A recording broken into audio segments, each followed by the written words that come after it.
Менің арнама қош келдіңіздер. Маған лайк басып, қолдау көрсетіп, жазыла отырыңыздар. Сіздерден қолдау күтемін. Мен бүгін сіздермен таңғы асқа жасайтын осындай керемет завтракпен рецептісімен бөліскім келеді. Бұл үшін біз табамызды отқа қоямыз. Менің осындай таба, мен анамнан қалған анамның көзі бұл таба.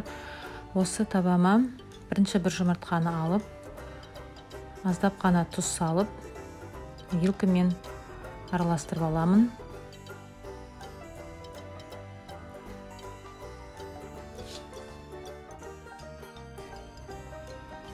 Мұны араластырып қойдым. Табам отта тұр. Кішкене табам қызғаннан кейін осылай май жағып аламын түбіне жабыспас үшін. Және жаңа араластырған жұмыртқамды осы табама құйып, табамды жан-жағының бәріне жету үшін осылай кішкене айналдырып жіберемін.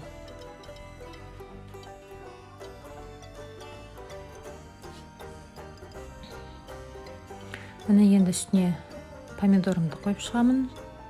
Жұқалап туралған. Қандай қылып турасаңыздар да өздеріңіз қалауыңызша турайсыздар.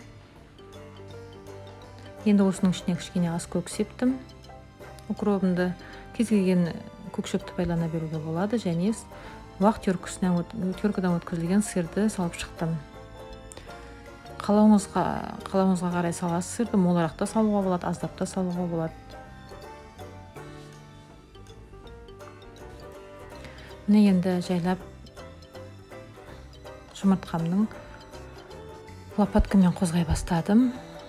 Қазір мен бір бетін екінші бетіне қарай, яғни жартай қылып жабамын. Міне осылай жаптым. Үстіне сәл-сәл басып қоясыздар, себебі сыр мен жұмыртқа бір-біріне сөйтіп жабысады. Кішкене осы беті қызарғанша осылай мен табада ұстаймын.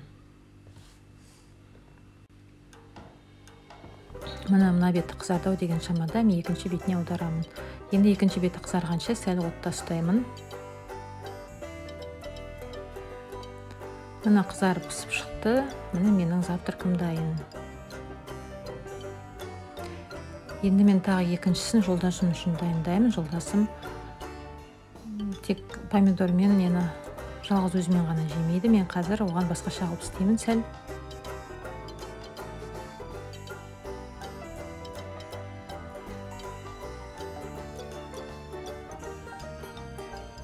Тағы да сол жұмыртқа мен тұзды әбден араластырып алдым. Қазір табама құямын. Кішкене табамды айналдырып жіберемін. Жұмыртқан бір-екі барлық жағына бірдей жету үшін. Мен енді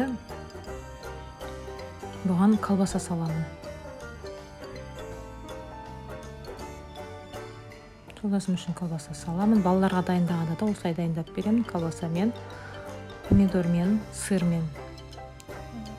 Укроп ештеңе салмаймын. Балаларыңыз қалай ұнатады, солай жасай беруіңізге болады. Кішкене сыр саптым. Үстіне үкіштің уақ көзінен өткізген сырымды салып шықтым. Енді қазір жартысын екінші бетінің үстіне қарай аударамын. Яғни жарты ай формасына келтіремін. Жайлап шеттерін алып алдым, жабыспағанын қарау үшін. Бір қолыма вилкамен кішкене көмек керек болды. Вилканы алып жұмыртқамның екінші бетіне қарай аудардым.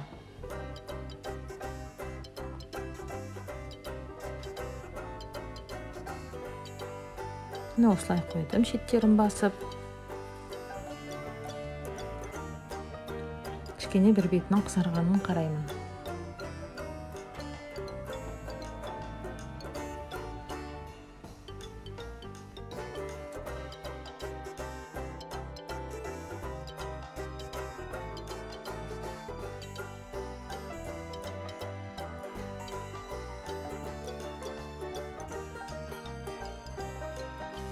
Міне осылай екінші бетіне қайтадан аударып, кішкене қызартын қарап алу үшін екінші бетіне қайта аударып қойдым.